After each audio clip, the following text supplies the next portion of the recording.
जय हिंद। मेरा नाम प्रशांत। तो आज हम लोग जिसके बारे में बात करने जा रहे हैं वो हमारे भारत की आन बान शान हमारा विशाल हिमालय पर्वत। तो आज हम लोग हिमालय पर्वत के बारे में जानेंगे कि इसका विस्तार कहाँ से कहाँ तक है, इसके कितने भाग हैं, क्या ट्रांस हिमालय हमारे हिमालय का भाग है कि नहीं है, हिमालय पर कौन कौन सी चोटियाँ हैं, कितने दर्रे हैं, कौन सी नदियाँ कहाँ, इस ऐसी बहुत सारी जानकारियाँ हैं जो हम लोग इस वीडियो के अंतर्गत जान लेंगे।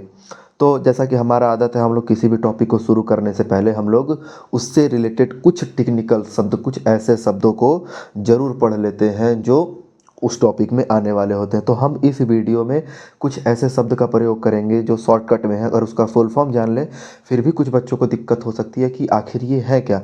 जैसे अगर एग्जांपल मिले तो ITSZ, MCT, MBF, HFF, ऐसे कई सारे शब्द आएंगे जिसके बारे में हमें पहले से ही जानकारी ले लेनी चाहिए या वीडियो में आगे चलकर हम लोग ले लेंगे।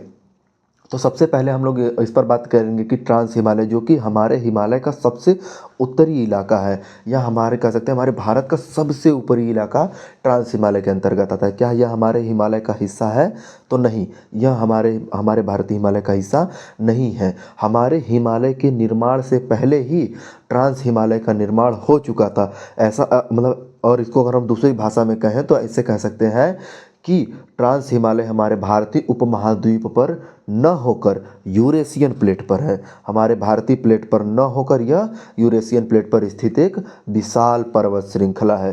पहले हम लोग ऐसे सारे पर्वतों के बारे में एक एक करके जान लेंगे, फिर उस पर्वतों के खंडन करेंगे कि उसके अंतर्गत कौन कौन सी श्रेणियाँ आ रही हैं। तो सबसे पहले हम लोगों ने देखा कि ट्रांस हिमालय जो कि हमारा सबसे उत्तर में पाया जा रहा है। फिर उसके नीचे आएंगे तो हमारे हिमालय, भारतीय हिमालय की जो सबसे लंबी श्रृंखला है जिसे हम लोग बृहद हिमालय के नाम से जानते हैं। ट्रांस हिमालय के बाद जो हमारी पर्वत श्रृंखला आती है उसे हम लोग बृहद हिमालय के नाम से जानते हैं। बृहद श्रृंखला के और नीचे आने पर हम लोग मध्य या लघु हिमालय के बारे में जानकारी प्राप्त करते हैं या उसको देखते हैं। मध्य और लघु हिमालय के नीचे अगर हम लोग जाते हैं तो हम लोगों को शिवालिक पर्वत देखने को मिलता है जो सारे सभी हिमालयों से अलग है। वो कैसे अलग है इसके बारे में हम लोग आगे आगे जानकारी जरूर लेंगे। तो हम लोग एक एक करके सब पर बात करते हैं। सबसे पहले हम ये जानेंगे कि कैसे हम लोग पता करेंगे कि कहाँ से ट्रांस हिमालय है और बृहद हिमालय का स्टार्टिंग हो गया। तो इन दोनों को जो नदी, जो रेखा अलग करती है, पहले हम लोग इस रेखाओं की 4 रेखाएं ऐसी हैं जो इन सबको बांटती हैं। तो हम उन 4 रेखाओं के बारे में एक एक करके जानकारियाँ ले लेंगे। जो बच्चे इसको लिखना चाह रहे हैं या जो लिख चुके हैं हमारी क्लास में पढ़ते हुए वो टेंशन ना लें, तो जो नहीं लिख पाए वो वीडियो को पुश कर वो लिख सकते हैं। तो ट्रांस हिमालय और मध्य हिमालय के बीच से जो रेखा गुजरती है उसे हम लोग ITSZ कहते हैं, इंडियन सांगपो सचर जोन। यह वह रेखा है जो ट्रांस हिमालय और बृहद हिमालय को अलग कर सकती है। हम ऐसे कहें दूसरे शब्दों में या बड़े बड़े सवाल इसको बना दें तो हम इसको कह सकते हैं कि यूरेशियन प्लेट और भारतीय प्लेट को अलग करने वाली जो रेखा है वह हमारा ITSZ है, Indian Indus Tsangpo suture zone. यह यूरेशियन प्लेट और भारतीय प्लेट को अलग कर देती है। इसके बाद बृहद हिमालय और मध्य हिमालय को जो रेखा अलग करती है उसे हम लोग MCT के नाम से जानते हैं, जिसे हम लोग मेन सेंट्रल थर्स्ट कहते हैं। इसे यह वह रेखा है जो हमारे बृहद हिमालय को मध्य हिमालय से अलग करती है। उसी तरह कोई और ऐसी भी रेखा होगी जो मध्य हिमालय और शिवालिक को अलग करे तो उस रेखा का नाम है MBF, मेन बाउंड्री फॉल्ट। और उसके नीचे मेन बाउंड्री फॉल्ट के नीचे आ जाता है हमारा शिवालिक। शिवालिक के नीचे हमारे भारत के उत्तरी मैदान शुरू हो जाते हैं। तो इन दोनों उत्तरी मैदान और शिवालिक को भी अलग करने वाली एक रेखा है, उसके बारे में हम लोग आगे जानकारी लेंगे। तो हम लोग पहले ट्रांस हिमालय के विभिन्न भागों के बारे में बात करते हुए एक एक करके ऐसे नीचे आकर खत्म करेंगे इसको। तो सबसे पहले हमारा आता है ट्रांस हिमालय। ट्रांस हिमालय को 3 भागों में बांट दिया गया है। ट्रांस हिमालय को कुल 3 भागों में बांटा गया है। पहला काराकोरम, दूसरा लद्दाख, तीसरा जास्कर। यानी कि ट्रांस हिमालय में 3 श्रेणियां हैं, 1, 2 और 3। पहले वाली श्रेणी को हम लोग कहते हैं काराकोरम, जो शायद क्या कंफर्म ही है कि वह इस ट्रांस हिमालय की सबसे महत्वपूर्ण पर्वत श्रृंखला है। वो क्यों है? क्योंकि इस काराकोरम पर हमारा सियाचिन ग्लेशियर पाया जाता है, बियाफो ग्लेशियर है, बाल्टोरो है, हिस्पर, ये सारे कई सारे ग्लेशियर हैं। इन सारे ग्लेशियर किसे कहते हैं? बर्फ़ के बहुत बड़े विशाल पर्वत को हम लोग या बहुत बड़े खंड को हम लोग ग्लेशियर का नाम दे देते हैं। अगर हम लोग इसमें सबसे महत्वपूर्ण ग्लेशियर की बात करें तो वो हमारा सियाचिन ग्लेशियर है। वह क्यों इतना महत्वपूर्ण हो जाता है, तो चलिए इसको जानते हैं। अगर हम लोग भारत के ध्रुवीय प्रदेशों को छोड़ दें, यानी भारत के नॉर्थ पोल और साउथ पोल को छोड़ दें, तो इसके बाद जो सबसे बड़ा ग्लेशियर, हिमनद हिंदी में इसको कहते हैं, अगर जो हम लोग सबसे बड़ा ग्लेशियर देखते हैं तो वह हमारा सियाचिन ग्लेशियर है। यानी ध्रुवीय प्रदेशों को छोड़ने के बाद पृथ्वी पर जो सबसे बड़ा ग्लेशियर आता है वह हमारा सियाचिन ग्लेशियर है, जो कहाँ पाया जाता है, ट्रांस हिमालय के काराकोरम श्रेणी पर। इसके बाद इसमें और भी महत्वपूर्ण चीज़ें हैं, जैसे हमारा K2 पर्वत श्रृंखला K2 चोटी पाई जाती है। K2 का पूरा नाम गाडविन ऑस्टिन है। K2 दुनिया में विश्व में दूसरी सबसे ऊंची चोटी है। तो अब यहाँ पर सवाल आ जाता है, तो पहली कौन सी है, वो हम सबको पता है, माउंट एवरेस्ट है। जो किस पर है वो आगे चल के वीडियो में बताते हैं वो कौन सी पर्वत श्रृंखला पर पाया जाता है। तो काराकोरम पर एक चोटी पाई जाती है जिसका नाम K2 यानी गाडविन ऑस्टिन है। यह पूरी दुनिया की दूसरी सबसे हाईएस्ट पीक, दूसरी सबसे ऊंची चोटी मानी जाती है। इसके बाद इस पे दो और पर्वत श्रृंखलाएं हैं, गसेब्रूम, मसेब्रूम। ये दोनों भी, इन दोनों की भी हाइट अच्छी खासी करीब 8000 मीटर के प्लस है। इसके बाद हम लोग बात करेंगे काराकोरम पर। ये सारी महत्वपूर्ण चीज़ों को देखने के बाद हम लोग इसके नीचे यानी कि लद्दाख श्रेणी पर आ जाते हैं।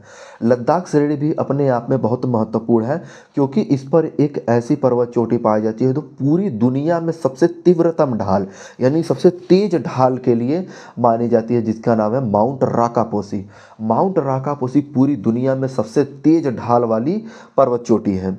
तो जो हमारे कहाँ पाया जाती है, ट्रांस हिमालय के दूसरे भाग यानी लद्दाख पर्वत श्रृंखला पर पाया जाता है। उसके बाद हमारा आता है जास्कर, जो कि सामान्य है। अब हम लोग बात कर लेते हैं कि अब इसको कौन कौन से विभाजित करते हैं, या कोई रेखा है या कोई नदी है। तो हाँ, इन तीनों को जो विभाजित करती है वह एक नदी है, दो नदियाँ हैं। तो इसको हम लोग ऐसे बात कर लेते हैं कि सबसे पहली श्रेणी है ट्रांस हिमालय में काराकोरम, उसके बाद दूसरी जो है वो आ रही मेरे लद्दाख। तो इन दोनों के बीच से जो नदी गुजरती है उसका नाम है श्योक नदी, जो हमारी सिंधु नदी की एक सहायक नदी है। मैंने एक पॉइंट मिस कर दिया है, जो सियाचिन ग्लेशियर मैंने बताया है, सियाचिन ग्लेशियर से एक बहुत ही महत्वपूर्ण नदी निकलती है जिसका नाम है नुब्रा नदी। नुब्रा नदी हमारे सिंधु नदी की सहायक नदी है। उसके बाद हमने बताया कि भी काराकोरम और लद्दाख के बीच से जो नदी गुजरती है उसे हम लोग श्योक नदी कहते हैं। अतः उसके बाद हम लोग देखें तो लद्दाख श्रेणी और जास्कर श्रेणी के बीच से जो नदी गुजर रही है इसे हम लोग सिंधु नदी के नाम से जानते हैं, जिसे इंडस रिवर कहते हैं। तो दो नदियां हैं श्योक और सिंधु, जो ट्रांस हिमालय के 3 भाग में बांट दे रही हैं। उसके बाद हम लोग आ जाते हैं वृहद हिमालय, जो कि हमारे नवीनतम मोड़दार पर्वतों में सबसे बड़े पर्वत हिमालय पर्वत की सबसे लंबी श्रृंखला मानी जाती है या है। इसकी शुरुआत हम लोग माने तो नंगा पर्वत, जो कि हमारे लद्दाख में है। नंगा पर्वत लद्दाख से लेकर अरुणाचल प्रदेश में स्थित नामचा बरवा तक इसका विस्तार है। आप अंदाज़ा लगा सकते हैं कि यह जम्मू एरिया के लद्दाख में नंदा पर्वत से लेकर नामचा बरवा, अरुणाचल प्रदेश के नामचा बरवा तक है। इससे ही पता चल रहा है कि यह कितना विशाल है। इस पर बहुत सारी चोटियां हैं जो अपने आप में बहुत महत्वपूर्ण है। इसके अंतर्गत अगर हम लोग लद्दाख की ओर से नीचे आना शुरू करें तो सबसे पहले हम लोग एंटर करेंगे उत्तराखंड में, जो कि हमारा धर्म के मामले में या हमारे धार्मिक रूप से बहुत महत्वपूर्ण स्थान रखता है। इसमें सारे इम्पॉर्टेंट पीक हैं, जैसे कि बद्रीनाथ, केदारनाथ और नंदा देवी, जो अपने आप में एक अपनी धाक रखते हैं, जो अपने आप में एक महत्वपूर्ण स्थान रखते हैं। यह तीनों उत्तराखंड में पाया जाता है, केदारनाथ, बद्रीनाथ और नंदा देवी। क्रम से बात करें तो पहले केदारनाथ की चोटी आएगी लद्दाख की तरफ से आने पर, पहले केदारनाथ, फिर बद्रीनाथ, फिर नंदा देवी। हम सबको अगर नक्शे याद हो तो हम लोग उत्तराखंड को जो ही क्रॉस करेंगे तो हम लोग नेपाल के एरिया में आ जाएंगे। बृहद हिमालय पर जो सबसे ज़्यादा चोटी पाई जाती है वो तो हमारे नेपाल में है, जिसमें हम लोग शुरू से बात करते हैं। जैसे हमारा है, सबसे पहले हम लोग पढ़ेंगे धौलागिरी सबसे पहले पढ़ती है, उसके बाद आएगी अन्नपूर्णा, उसके बाद मंसालू के बाद है गौरी शंकर के बाद एक और चोटी है छोयू के बाद सबसे इम्पॉर्टेंट, मोस्ट इम्पॉर्टेंट पर्वत चोटी है जिसका नाम है माउंट एवरेस्ट। अब माउंट एवरेस्ट कौन है, क्या है, इसके बारे में बताने की ज़रूरत नहीं है, फिर भी बात कर लेते हैं। माउंट एवरेस्ट दुनिया में सबसे ऊंची चोटी है।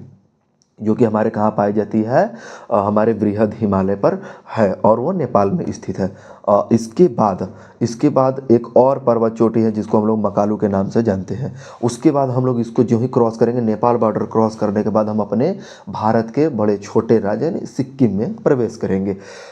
सिक्किम इसलिए इम्पोर्टेंट हो जाता है क्योंकि इसमें एक पर्वत श्रृंखला पाई जाती है जिसका नाम है काराकोरम। अब काराकोरम क्यों इंपॉर्टेंट है उसको हम लोग देखेंगे। यहाँ पर 3-4 सवाल ऐसे आएंगे जो दिमाग घुमा देंगे। अगर कभी सवाल बनेगा कि भारत की सबसे ऊंची चोटी कौन है, तो आपको काराकोरम नहीं नाम लेना है। काराकोरम भारत में है परंतु उसका नाम नहीं लेना है। क्यों? क्योंकि पूछा है भारत की सबसे ऊंची चोटी, तो भारत की सबसे ऊंची चोटी K2 है जो कि हमारे ट्रांस हिमालय के काराकोरम पर पाया जा रहा था। उसके बाद अगर सवाल इस तरीके से बनाएगा कि भारत में हिमालय की सबसे ऊंची चोटी, तब हम लोग काराकोरम का नाम लेंगे, इसका कंचनजंगा का, आई एम सॉरी, हमने काराकोरम कंचनजंगा को बोल दिया। सिक्किम में कंचनजंगा पाई जाती है, हमने काराकोरम, आई एम सॉरी, उसका नाम ले लिया। तो कंचनजंगा जो है वह सिक्किम में पाई जाती है जो कि भारत में हिमालय पर स्थित सबसे ऊंची चोटी है। इसको बड़े ध्यान से समझने की ज़रूरत है कि ऐसे बार बार कन्फ्यूजन, हमें खुद कन्फ्यूजन होता है कि कहाँ पर भारत की, सवाल का बस नेचर थोड़ा सा चेंज करेगा, उत्तर गलत हो जाएगा। भारत की सबसे ऊंची चोटी K2 सबसे ऊंची है पर वो हमारे हिमालय का तो हिस्सा नहीं है। वो किसका हिस्सा है? ट्रांस हिमालय के काराकोरम का। हमारे भारत में हिमालय की सबसे ऊंची चोटी जो है वह चोटी है कंचनजंगा जो कि सिक्किम में पाई जाती है। इसके बाद हम लोग नामचा बरावा की तरफ चले जाएंगे जो कि हमारे अरुणाचल प्रदेश में पाया जाता है। इसके बाद हम लोग महत्वपूर्ण दर्रों की बात करेंगे। दर्रा किसे कहते हैं? दो पर्वतों के बीच से वह बड़ा रास्ता जिससे आवागमन हो सके, उसे हम लोग दर्रा कहेंगे। इसमें महत्वपूर्ण दर्रों में सबसे पहले आएंगे हमारे दो दर्रे जो कि बुर्जिला और जोजिला। बुर्जिला जोजिला दर्रा जो है वह बहुत ही महत्वपूर्ण है जो हमारे वृहद हिमालय पर पाया जा रहा है। इसके बाद हम लोग बात करेंगे हिमाचल में। जो ही हम लोग एंटर करेंगे तो हिमाचल में कई सारे दर्रे पाए जाएंगे जिसमें हम लोग बारालाचला देखेंगे, रोहतांग देखेंगे, सिपकिला देखेंगे और इसके बाद हम लोग यूके उत्तराखंड में पहुंच जाएंगे। तो सबसे पहले हम लोग देख लेते हैं कि रोहतांग, बारालाचला और सिपकिला, ये सब में ऐसा क्या है। तो इसमें बारालाचला तो नॉर्मल है। उसके बाद जो रोहतांग दर्रा है वह मनाली और लेह लद्दाख के बीच का रास्ता है, यानी रोहतांग एक ऐसा दर्रा है जिससे गुजरकर कोई व्यक्ति मनाली से लेह लद्दाख जा सकता है। और यह इसलिए इम्पोर्टेंट है रोहतांग दर्रा क्योंकि इससे रावी और व्यास नदी निकल रही है। इस रास्ते से होकर रावी और व्यास दो इंपॉर्टेंट नदियाँ निकल रही हैं जो आगे जाकर किससे मिलेगी? हमारे सिंधु नदी से मिल जाएंगी। इसके बाद है हमारा सिपकिला दर्रा। सिपकिला दर्रा भी इंपॉर्टेंट है क्योंकि इस दर्रे से एक और नदी निकल रही है जो अपने आप में बहुत महत्वपूर्ण है, वो है सतलज नदी। सतलज नदी हमारे सिंधु की एक बहुत बड़ी सहायक नदियों में से एक है।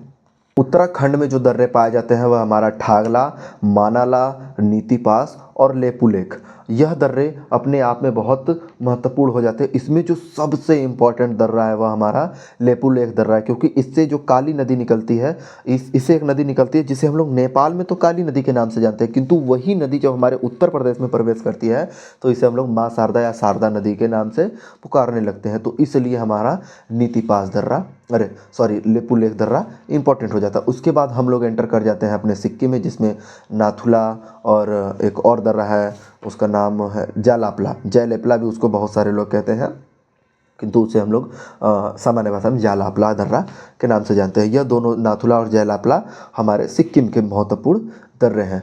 इसके बाद हम लोग बृहद हिमालय के बारे में इतनी जानकारियाँ लेने के बाद हम लोग उसके बाद जो तीसरे हिमालय पर आते हैं वो उसका नाम है मध्य हिमालय।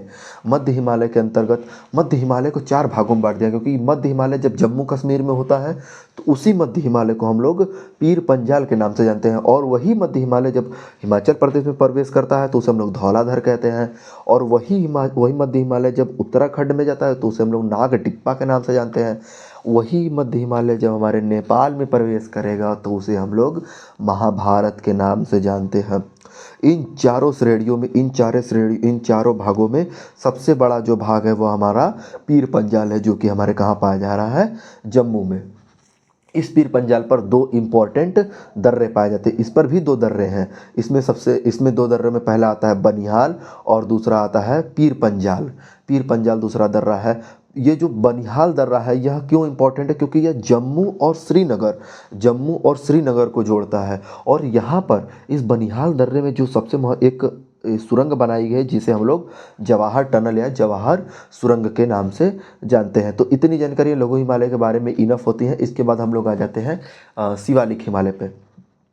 शिवालिक हिमालय शिवालिक हिमालय अन्य सारे हिमालयों से अलग है क्योंकि उनकी उत्पत्ति तो प्लेट टेक्टोनिक वगैरह के कारण हुई, प्लेट टेक्टोनिक के कारण हो गई। इसके बाद ट्रांस हिमालय तो पहले से बना था, किंतु जो ये हमारा शिवालिक हिमालय है यह कैसे निर्मित हुआ इसके बारे में हम लोग जानते हैं। तो उसके ऊपर मध्य हिमालय, फिर उसके ऊपर बृहद हिमालय, फिर ट्रांस से जितनी नदियाँ निकलती हैं तो वो पर्वतों से ढाल के कारण बड़ी तेज़ी से आते हैं, तो अपने साथ बड़े चट्टान अवसादों को तोड़कर लाती हैं। अतः नदियों द्वारा लाए गए अवसादों से जमकर जमते जमते जमते जिन पर्वतों का निर्माण हुआ उसे ही हम लोग शिवालिक पर्वत के नाम से जानते हैं, शिवालिक श्रेणी कहते हैं। इसे हम लोग अवसादों से बनी पर्वत श्रृंखला भी कह सकते हैं। यह पूरी तरीके से हिमालय से अलग है। इसकी ऊंचाई सबसे कम है और इसे हम लोग नवीनतम पर्वत के नाम से जानते हैं। इसमें छोटी सी बात और हम लोग देख लेते हैं कि इसका विस्तार कहाँ से कहाँ तक है। तो इसका विस्तार पाकिस्तान के पोटवार बेसिन से लेकर असम के दिहांग गार्ज तक है।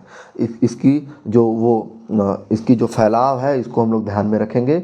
और इतनी जानकारी हमारे हिमालय के बारे में इनफ है। और इससे निकलने वाली हमारी सिंधु नदी, गंगा नदी और ऐसे बहुत सारी इंपॉर्टेंट नदियां हैं जिसको हम लोग नदी अपवाह तंत्र की जब चैप्टर पढ़ाएंगे, जब उस पर या सिंधु नदी अपवाह तंत्र पर एक वीडियो ला देंगे जिसमें हम सिंधु नदी की सारी नदियों को समेट लेंगे। और इसमें हम लोग बता सकते थे किंतु वीडियो बहुत लंबी हो जाएगी, जिसके कारण हम इसको हिमालय तक ही इसको सीमित रखते हैं। अगली वीडियो में हम लोग सिंधु बढ़ा देंगे या उत्तर पूर्वी पर्वत, पूर्वांचल के पर्वत हम लोग पढ़ा देंगे। ऐसे गंगा अपवाह तंत्र एक एक करके हम सारे वीडियो लाते रहेंगे। तो धन्यवाद, प्रणाम, जय हिंद।